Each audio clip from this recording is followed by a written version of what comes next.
Hello and welcome to this week's edition of the NBL1 show. I'm Megan Hustwaite, and what an exciting week it is in Australian basketball. The FIBA Asia Cup is currently being played in Sydney, and we have 11 NBL1 players representing the Opals, so congratulations to them on selection and good luck this week. And also Cairns Dolphins, Penina Davidson representing New Zealand, and she had a double-double on day one of competition, so good luck to everyone in action in the Asia Cup.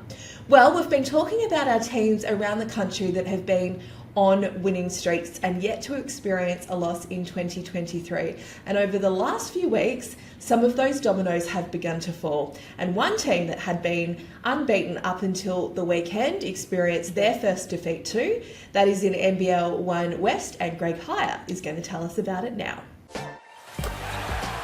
Another massive weekend in the West, and to talk us all the way through it is Greg Hire. Welcome, Greg. Yes, we've no undefeated teams anymore in the West, unfortunately, but another exciting round of basketball, and yeah, extremely excited to go through it with you, Meg.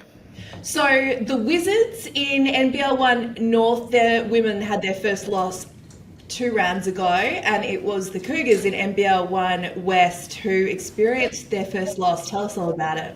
Yeah, after 13 consecutive games, the Mandurah Magic got another massive scalp. They beat Willerton Tigers early in the season, and they sit about top 4, but they did an incredible job on their home court.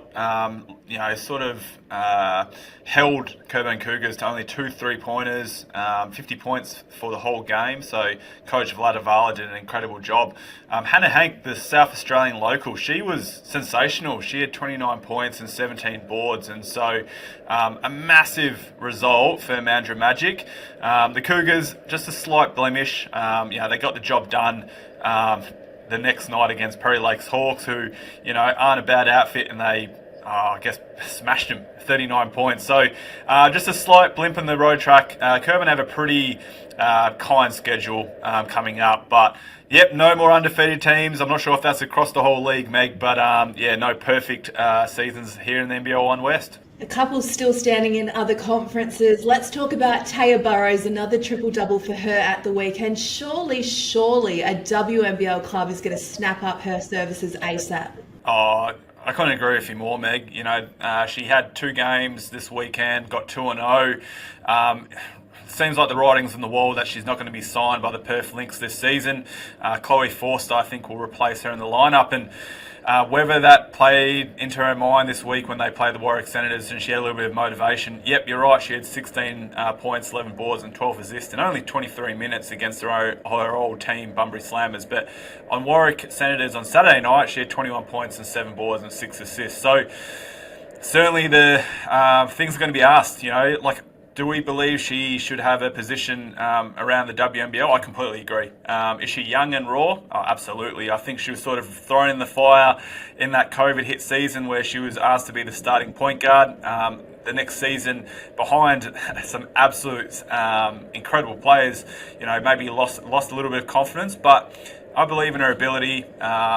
She's playing free. I think that's what you need. Yep. Can she play for different pace of play? No doubt about that. But she's doing all the right things to hopefully put herself in a position around the WNBL. Yeah, plenty to offer, that's for sure. Let's finish our women's chat with a battle for 8th, because that is up for grabs. That spot is live.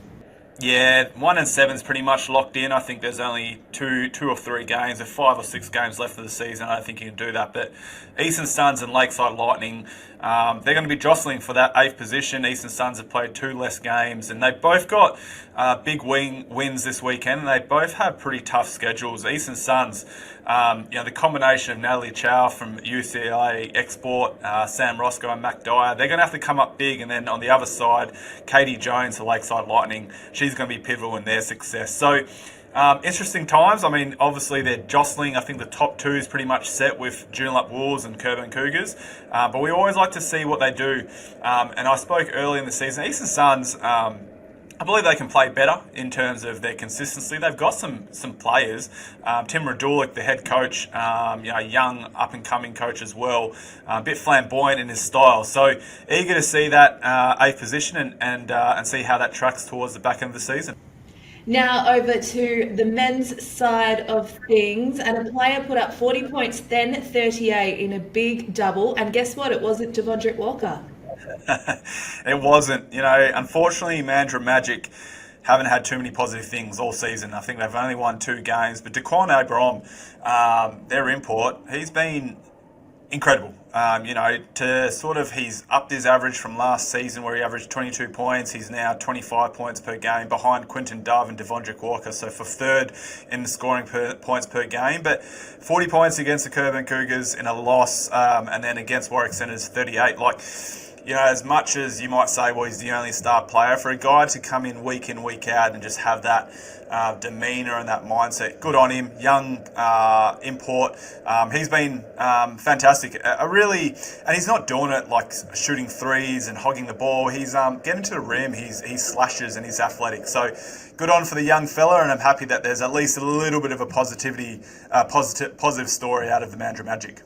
Let's talk about the Flames, because a veteran wound back the clock at the weekend.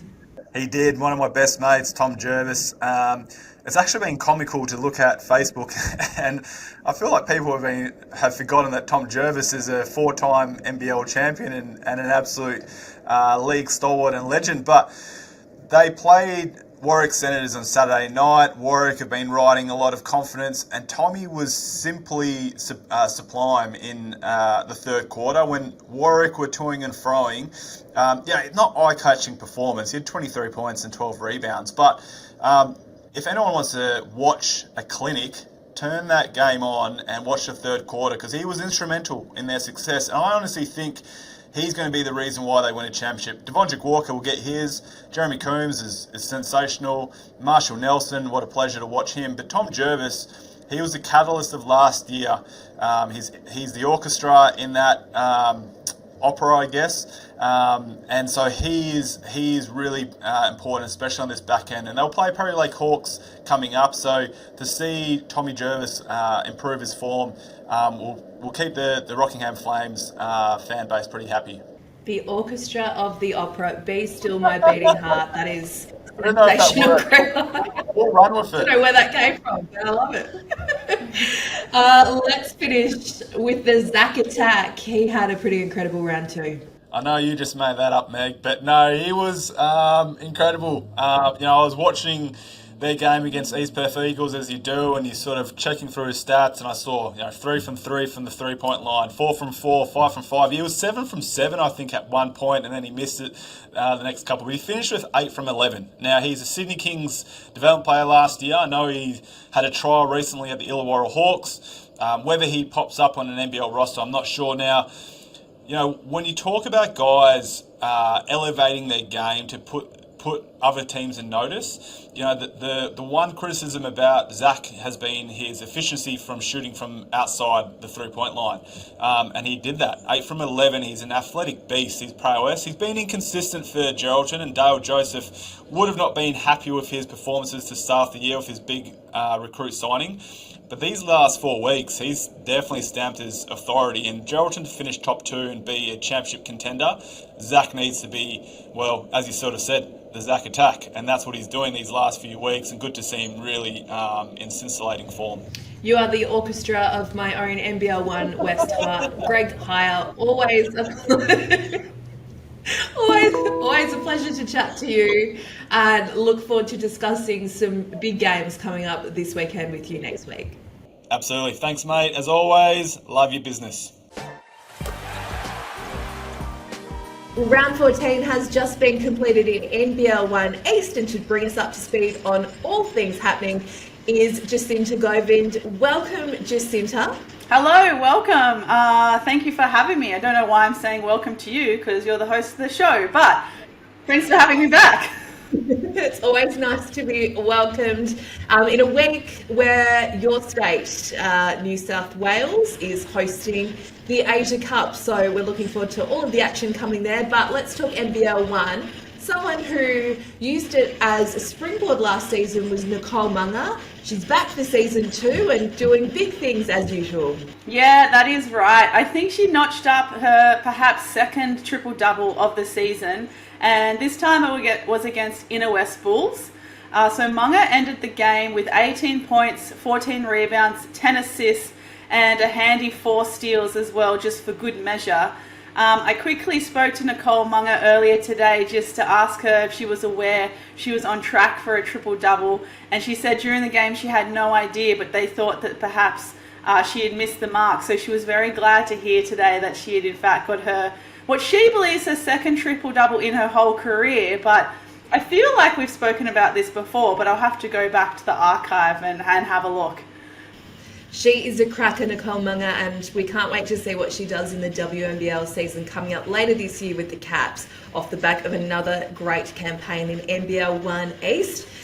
Before we move on, Jacinta, a little bit of a shout out for a team who enjoyed another rare win at the weekend. Yeah, it was a really great weekend for the men's and women's competition for a couple of wins that were snatched. But this shout out goes to the Hills Hornets women, who had their third win for the season this weekend. And they did that by claiming victory over the Penrith Panthers. And it was all up to Brittany Sewell, who was having the best game of her season so far with 17 points and 5 rebounds. So I think for someone who traditionally doesn't get heaps of court time, it was quite a milestone for her, I think. And now let's move across to the men's side of things now and talk about Bankstown. They were involved in a thriller. Yeah, they sure were. They had the long road trip down to Albury Wodonga to play the Bandits, and from what we can see, I haven't experienced it personally myself just yet, but their home games down at Albury Wodonga are pretty outstanding in terms of atmosphere. So Bankstown managed to snatch the win from under the Bandits' nose on their home court, and the turning point for this game was really the third quarter, where the Bandits shot only 22%, and the Bruins shot a game high of 67%, because otherwise, stat for stat, it was very close, or the Bandits were winning particular statistics like the rebounding count. But Hayden Blankley for the Bruins was again outstanding for his side, and he ended with 32 points and 12 rebounds. But the question I'm left asking after this game is if this loss will hurt the Bandits' chance for finals at the end of the road.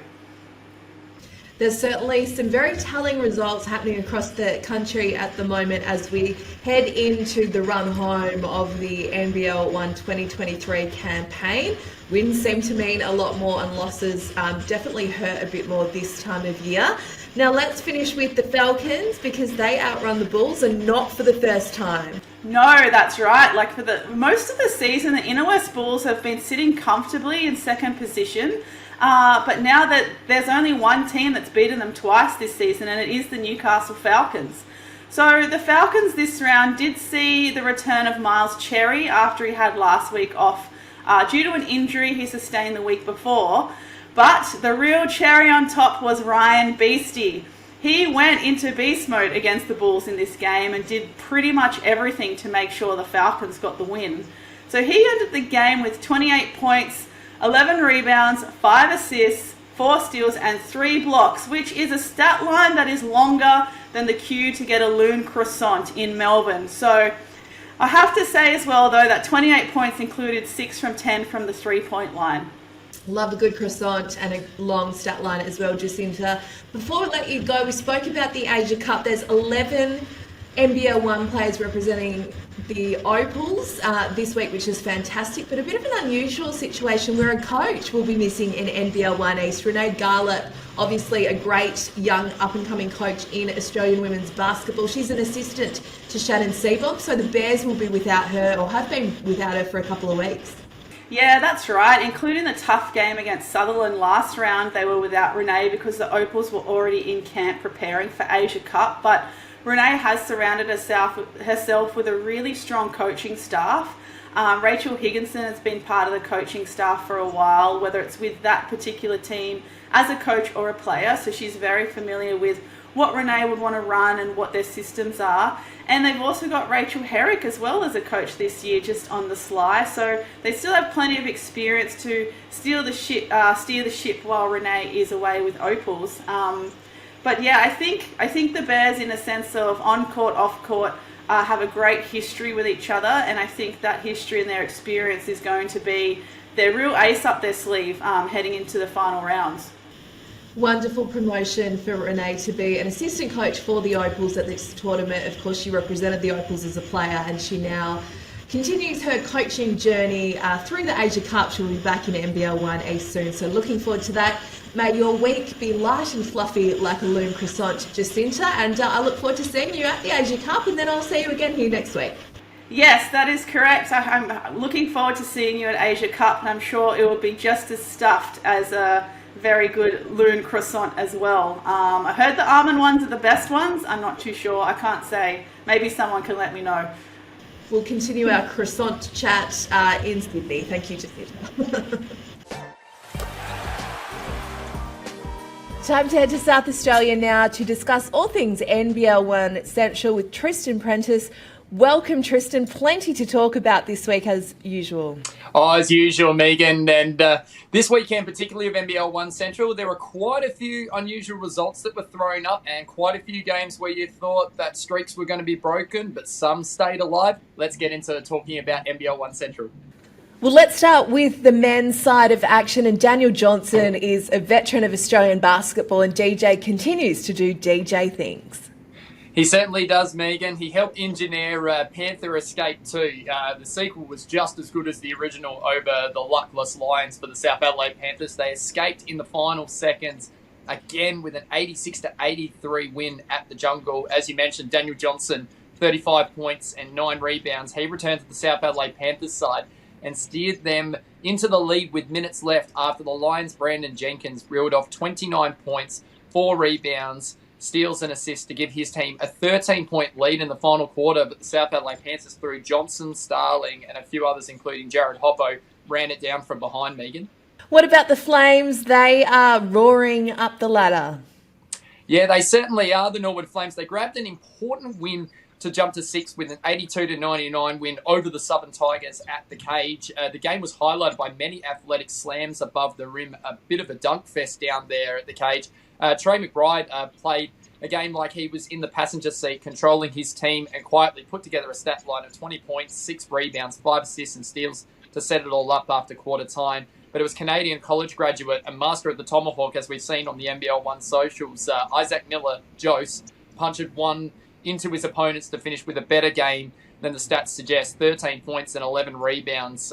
Jack Stanwick's backed up his 40-piece from early in the season with another 18 points. And Moses Nwangi also had a great second half with 17 points. He's a fire-starter off the bench for that team, Megan. But another great story was from Scott Freer's Southern Tigers, though, was another start for another player to watch for in the future, Jock Bullerbeck, who finished with a solid 15 points and 9 rebounds, getting his opportunity along with young players we've seen this season at the Tigers, like Alex Dickinson, who we mentioned last week, and Jim Adow, having a very good year for a side, showing some more consistency in games. He had 16 points, 9 rebounds and 3 assists, Megan.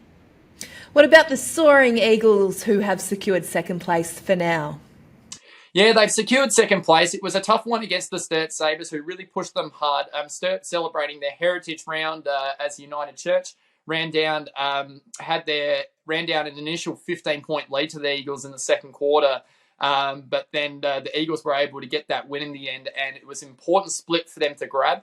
They jumped ahead into second place as a result of that. They actually are now out by 2 wins thanks to that 84-90 win at the Cave in Springbank. Greg Mays accumulated 21 points and 9 rebounds, including nailing some pretty crucial free throws down the stretch. Adam Doyle, 19 points and 5 assists. Brad Raffchen, 19 points and 5 assists. Both hit 7 of the Eagles, 11 triples between them to hold off Sturt Sabres. Jordan Forbes with 23 points, 9 rebounds and 5 assists. And Keanu Rasmussen with a double-double of 16 points and 10 rebounds. It may go a long, long way, Megan, to determining who finishes second on the ladder or even who might be able to jump into the first by season's end. Moving across to the women's side of things now, and it was a career-high night for a Maverick. Yeah, it certainly was, and it was one of those games where the Eastern Mavericks had been threatening all season, but they finally put it all together for 4 quarters, and it was led by Taylor Levy, who levied up the Mavericks, getting their second win of the season thanks to a 35-point at 66% performance with 4 triples, 10 assists and 6 rebounds.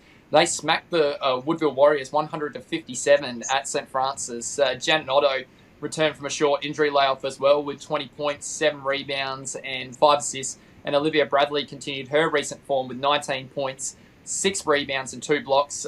Nicole Franson led the way for the Warriors with 17 points and 10 rebounds, but wasn't their night, as clearly the home side jumped ahead by 29 points in the first quarter, and they just never lost momentum from there, Megan. It was a great win for the Eastern Mavericks and showed a lot of their performances put together over this season have finally started to find some consistency.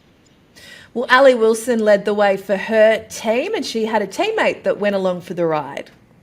Yeah, that's right. And I actually called this one on Saturday night, Megan, and it was an absolute beauty between the Norwood Flames and the Southern Tigers. The Flames resisted a triple onslaught early from the Southern Tigers. They hit 6 threes in the opening quarter, including Morgan Yeager, who ended up finishing with 17 points, 6 rebounds, and had a quarter-time buzzer beater again. That is about her 5th or 6th of the season time that she's beaten the buzzer, either at quarter-time, half-time, three-quarter time in a game. It's been quite amazing. But the Norwood Flames, it was through Ali Wilson and Jada Rice, who's been a huge addition to this team. They won a high-octane game, 77-72. Wilson collected 24 points, 14 rebounds and 5 assists and 3 steals, while Rice probably had a best game of the season for what I've seen so far, Megan. She had 14 points, 21 rebounds and 2 blocks. And you recently, of course, spoke to Shana Thompson as well. She added 14 points to the scoring in the second half to finish with 20 points to add more pain to the Tigers' wounds. But the Tigers weren't alone from Yeager. It was Brittany Hernandez with 19 points, 9 rebounds and 4 assists. And Bianca Stazanowski with 15 points, all triples for her, and 14 rebounds that kept the scoreboard ticking over. But the Norwood Flames found a way to come back from a bit of a deficit in that first quarter and secure a very important win that may propel them into the top 2 by season's end. And finally, an important double-double for a Star Sabre. Yes, it was. Michaela Williams, of course, who's been one of the favourites for the Halls medal through the whole season. She put together 22 points and 17 rebounds in a game where the margin went only beyond a couple of baskets. In fact, it was only 5 points was the lead held by the Sabres and the Forestville Eagles at different times in this game. And again, on their Heritage Night as United Church, the Sturt Sabres clawed to victory from the wings of defeat from the Forestville Eagles, 66-65. And it was Rach Hines and Jess Simons, who both had 16 points for the Eagles, that nearly engineered that upset over the Sturt Sabres, nearly losing that first game of the season. Maddie Freer collected another double-double with 12 points and 10 rebounds, but after a frantic finish, again, the Sabres found a way to come out on top, and they've won 14 in a row without a blemish, but not without a few hiccups along the way, nearly, Megan. Well, thanks for the chat about all things round 12 in NBL1 Central, and we'll discuss round 13 next week. Thanks, Tristan. No problem at all, Megan. Don't forget, games of the week to watch in round 13. North Adelaide Rockets versus South Adelaide Panthers. It's a must-win game for 2 teams trying to secure their split. The Rockets are up by 6 points in that split. And in the men's, the Norwood Flames take on the Woodville Warriors. 6 versus 5th. Again, another must-win game. The split is just 2 points. It could go a long way to determining the final 5. Time to head up to Queensland now and talk all things NBL1 North with our man, John Guana. Welcome, John. First of all, how did your draft go? That really created some interest on social media last week, which was great. I mean, if you ask me, I was the clear winner in both men's and women's side of things, but the public certainly didn't vote that way. But, man, I got to tell you, it was a lot of fun. And like you said, a lot of chat. It's really difficult to try to narrow down 3 teams of 6. There was so much talent that we did draft, but so much more talent available to draft. It was great. I had a lot of fun. I think the players that joined me had a lot of fun as well, and all the fans enjoyed it too, from what I understand. So looking forward to doing it again next year. Yeah, it was great. Well done to you and the players, John. Let's crack into the action now, because the Wizards, they've had that losing feeling for the first time last weekend. They bounced back with a win, but they've experienced another loss. They certainly did. Now it's their second loss in 3 games and back-to-back weekends where they dropped a game. They went on arguably one of the toughest road trips, heading up to Darwin on the weekend, and they dropped a 90-79 loss to the Salties.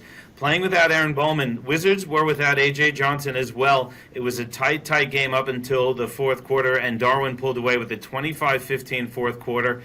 Darwin had a great game. They're now in 11-4, sitting in third place. All 5 of their starters scored in double figures, led by Ruby Porter. She had 23. Chelsea Brooks been playing great basketball all season. Another double-double for her with 14 and 12. Catherine McGregor also had 16 points. And really, for the Wizards side of things, Courtney Woods still had an MVP-like performance with 34 points, 10 rebounds, and 4 assists. Nadine Payne had 28 and 7, but it just wasn't enough for the Wizards. They didn't have anyone else in double figures, and Darwin picked up a nice win without Aaron Bowman over the table-topping Wizards. So Salties put themselves in a pretty good spot. That top 4 and really the top 3 is a big battle on the women's side of things, but we'll come up to that shortly. Yeah, well, let's continue the theme about the top 3 because the Thunder are into second spot based on percentage. Logan is absolutely rolling right now, picking up their 7th straight win on the weekend. It was an 83-69 win over Ipswich. We saw them with that offensive explosion last weekend. They didn't put up as many points as they have, but as they've done all season long, they defended extremely well. Holding Ipswich, a team that, although they didn't have a lot of wins in the win column, they're the 2nd leading scoring team in the competition up here in the North. They average 80 points a game, and to hold them to 69 in the win for Logan was a huge result for them. Michaela Roof back to her ways, 31 points, 29 rebounds, and a few assists to go along with the massive double-double again. And Michaela Can, she is just playing phenomenal basketball. 15 points, 5 rebounds, 8 assists. This Logan team, we were kind of quiet on them at the start of the season. They knew they would be all right once they got their full group, and they're certainly proving that. They're at 11-4, so the same record as the Salties, but in second spot on the percentage points. And if Logan can secure a home final, they'd be very tough to bet against going into the final series. Yeah, you're not going to want to go to Logan and play the Thunder on their home court. So they are the top runs of the ladder in NBL1 North Women's, and there's a few teams vying for the final spots in the 8. They definitely are, and it does look like the top 6 really are kind of locked in. You got Rocky at 6, you've got Spartans at 5, you've got the Pirates up there, you've got Logan, you've got Darwin and Northside. So those are the 6, and they're all into double-figure wins. But then when you look at the next 2 spots in the finals, 7 and 8, there's a group of about 5 teams that are going to be duking it out over the last 3 rounds here. At the moment, it's North Gold Coast at 8 and 6. They sit in the 7th spot. Townsville, who's won 4 in a row to get themselves right back into it, they're in the top 8 for one of the first times this season. They're at 9 and 7 and playing really good basketball. Cairns has been a bit inconsistent, and they had a tough weekend losing to Townsville. They now drop out of the 8. They're in 9th, but they're also at 9 and 7. Gold Coast is at 8 and 7, and Brisbane's at 8 and 8, but they're heading in the wrong direction. They've lost 3 in a row.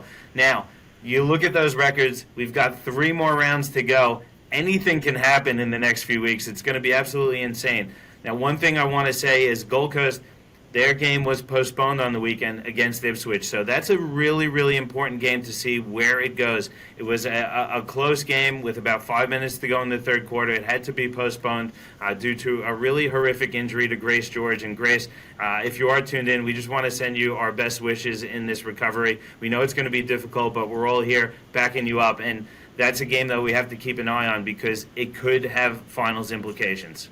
Yeah, terrible scenes there at the weekend, and we echo your sentiments, John and Grace. We're wishing you all the best, and no doubt the basketball community will get behind you as you make your recovery from this injury. Let's move our focus across to the men's side of things now, John, because we've got a new leader. We do have a new leader at the top of the ladder, and surprise, it's the Gold Coast Rollers. They have now won 13 straight games.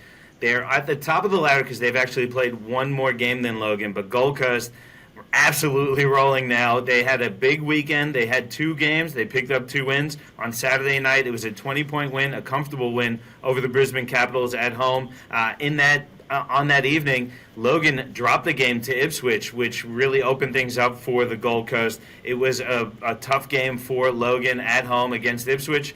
Logan lost 93-79. How about this for Ipswich, though? Then on Sunday, they have to back up to play the Gold Coast, who played the Capitals the night before. So what a weekend for Ipswich. Things were looking pretty good for Ipswich, actually, on Sunday for a little while until Nathan Sobey picked up his second technical. He got ejected, and that really swung the momentum into the Gold Coast favor, and they were able to come back. The game did go to overtime, so it was really up in anyone's hands, but Gold Coast picked up the win. They're now sitting at 14-2 at first on the ladder. And if you look at their remaining games, it's a pretty favorable next couple weeks with the derby against North Gold Coast coming up this weekend.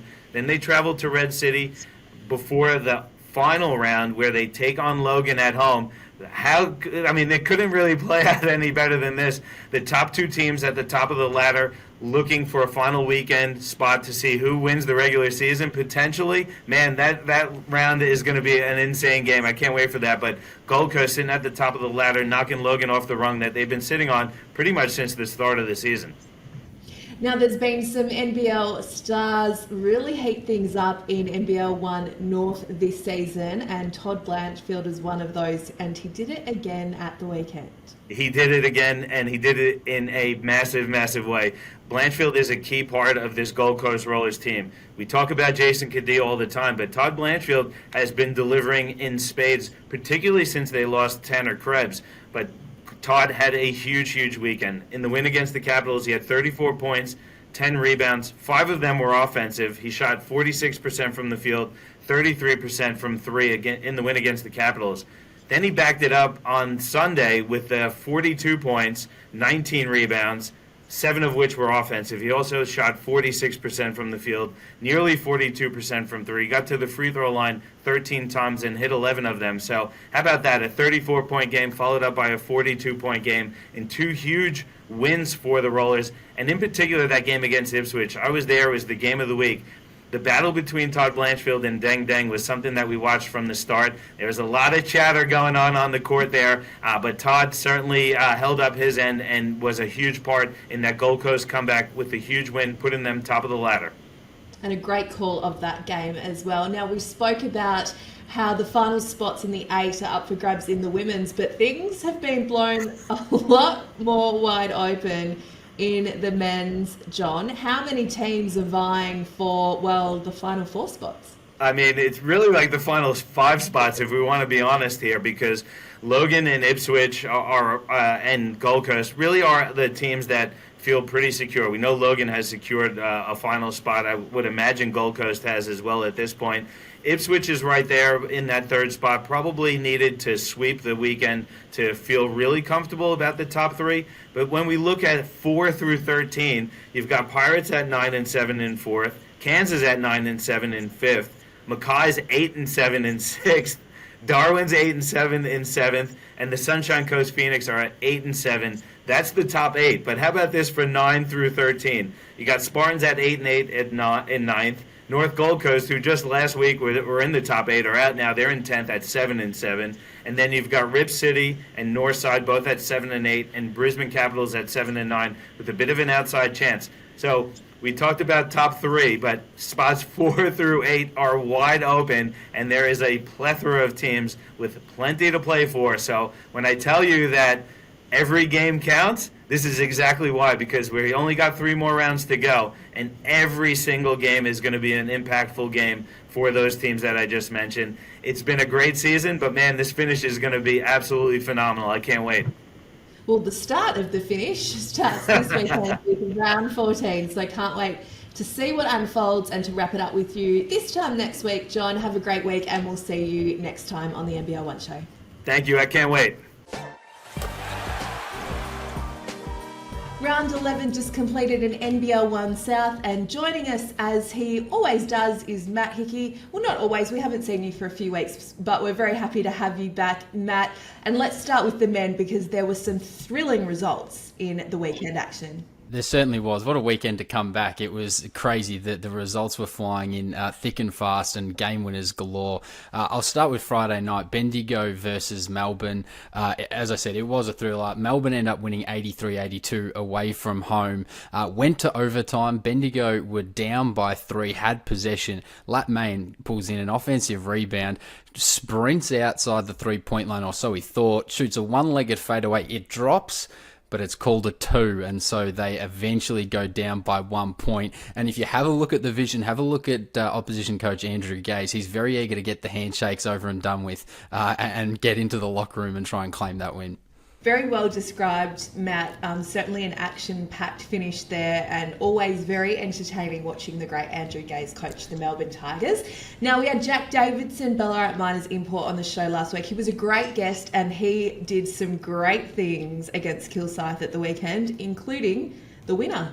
You certainly did. I think you might have people lining up to now jump on this show because it seems like a good omen. They played Kilsyth. Scores were, they were down by 2 heading into the final possession. And Jack Davison pulled up from the car park and buried a monster 3-pointer to give them the victory. They eventually, Kilsyth did get a look at it to try and answer that one back. And interestingly, Ballarat actually double-teamed the inbound pass, which isn't something you see too often, and played 3v4 on the rest of the court. Adrian Tamata got a shot off that didn't quite drop in, so Ballarat walk away winners. Jack Davison, the winner, and 27 points. A pretty good night for him. It's always nice to not have the commentators or the NBL1 show host curse on a guest, so we're very happy with that outcome for Jack. And let's finish with another thriller. This was between Ringwood and Dandenong. Yeah, as I said, they were thrillers galore, and this time it was Jonathan Lawton, the import for the Ringwood Hawks, on Sunday, getting the victory. He finished the game with 24 points, 6 rebounds and 3 assists, but it was the big game where scores were locked 96 apiece. He went ISO ball and shot a really tough step-back fadeaway jumper to win Ringwood the game. The Dandenong possession never really eventuated. They had about 0.8 seconds left to try and answer back, but again, another game winner. And the NBL1 social media crew worked very hard over the weekend. Yeah, overtime at the weekend. And always, so from Dandenong men, with a loss there to the women, they had a fantastic weekend, both their wins off the back of some great performances by a young gun in Nadia Poch. Yeah, certainly. So she came to play really on the Sunday, which was their second game. She was excellent. She had 30 points and 14 rebounds against a Ringwood Hawks team that's now really at full strength. They've got Marina Whittle back in town. Marta Hamida's joined the team after having missed the start of the season. So a really good win for Dandenong. On the Sunday, that was by 1 point in a real thriller. And then on Saturday, they knocked over Frankston 78-72. So 2 big scalps for the Rangers. And it was Sarah Booth in that one who had 25 points. And now they sit 9-9. It's going to be a team to watch, I think, moving forward. And they're actually my game to watch next week in next round. They play Mount Gambier on Sunday, and I'm going to be interested to see if the Rangers can carry that form over. Yeah, that's going to be a cracking game. They will lose Poch, though, to Australian under-19 World Cup commitments, though. In the coming weeks, we'll be interested to see how they cover for her absence. Let's move on now to the rest of the women's action, because there was a triple-double at the weekend. I'm a bit of a stats nerd, so whenever a triple-double pops up, I'm pretty happy to see it. Ailey Simpson for Sandringham, they had a win over Ringwood 94-84 on Saturday night. She finished the game with 12 points, 13 rebounds, and 10 assists. It was just a phenomenal night for her. She only took 7 shots, which if you're playing that well, most of us would like to jack up a few more than that, but you've just played such an efficient game and a super impressive triple-double, and as I said, one for the stats nerds. Speaking of super impressive, it was a super impressive shooting performance for Cassandra Brown. Absolutely absurd. There's many people and many players out there who will be lucky to make 11 threes across the entire season. Cassandra Brown for Mount Gambier had it in one night against Geelong. She finished with 39.7 rebounds, 11 of 15 from the Land of Plenty, which is just outrageous. We know how good she is. We've seen it many, many times before, but still, it's amazing when she gets the hot hand. Yeah, she's a star, and we love chatting to her on the NBL1 show. Last year, in a season where the Pioneers did very well, and they're doing the same things this season, so we'll be looking forward to that game against Dandenong this weekend. Thanks for your time, Matt, and we look forward to catching up with you again next week. Awesome, cheers. Always a pleasure, never a chore. for joining us on another edition of the NBL1 show. It was great to see Jack Davidson hit a massive winner for the Ballarat Miners, mainly because he was our guest last week on the show, and he was a great guest too. Enjoy the action coming up this weekend, and of course stay tuned to the Opals in the Asia Cup as they strive to win a medal on home soil. Stay tuned to all the action across KO Freebies, YouTube, the app, our social media, all of the things, and we'll see you again on the show next week.